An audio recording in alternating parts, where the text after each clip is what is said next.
I just couldn't tell you before, but I'm not a rich man. I'm just a simple Okada rider, working hard every day. How could you deceive me like this? You've made a fool of me in front of my family.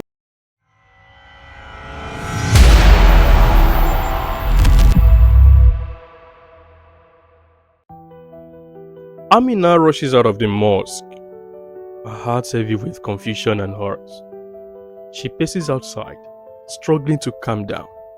The guests inside begin to whisper among themselves, unsure of what just happened. Amina's father, Alhaji Bello, follows her outside, catching her by the arm. Amina, come back inside. You have shamed yourself in front of our family and community. Whatever the problem is, it can be solved. But Amina can barely hear him over the whirlwind of emotions swelling in her mind. Back in the mosque, Usman sits with his parents, his expression unreadable. His mother, Hajia Zainab, gives him a worried look. Usman, why did you do this? You've never spoken of Amina in this way before. Usman takes a deep breath, looking at his father. Baba, I needed to know if she was marrying me for who I am or for my wealth. His father, Alhaji Yusuf, nods in understanding, but the tension in the air is thick. They all wait for Amina's return, unsure of what will happen next. Amina finally returns, her face pale but determined. She looks at Usman with a mixture of anger and betrayal. How could you do this to me, Usman? On our wedding day? Of all days?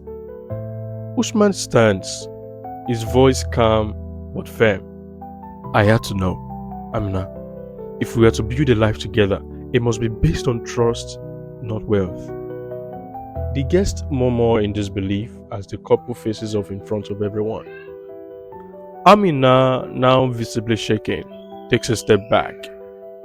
You think this is about money, Usman? I loved you because of your kindness, your generosity.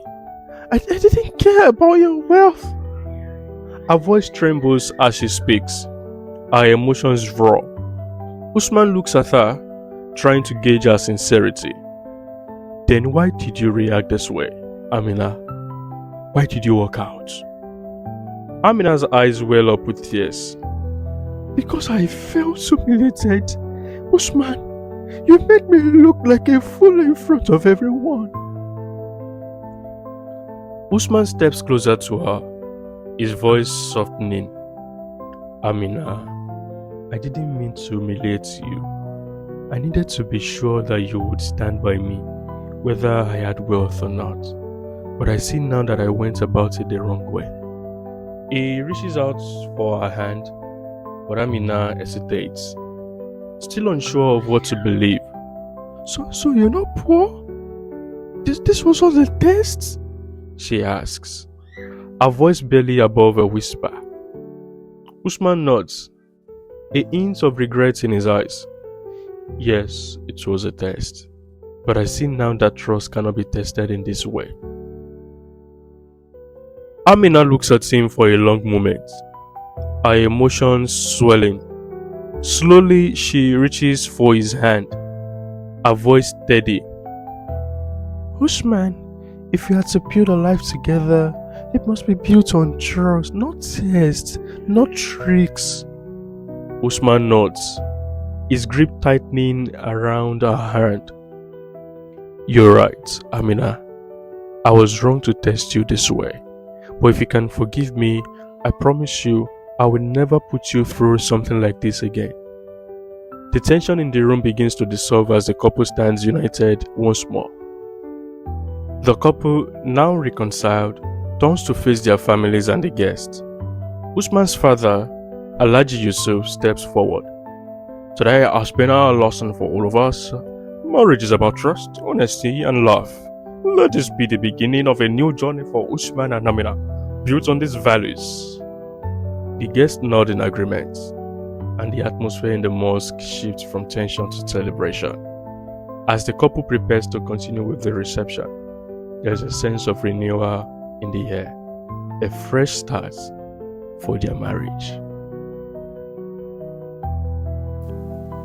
What do you make of this ending? Was it necessary for Usman to put Amina through the test? What's your opinion? And for more stories with happy endings like this, don't forget to like, to share, and to subscribe to Home of African Stories.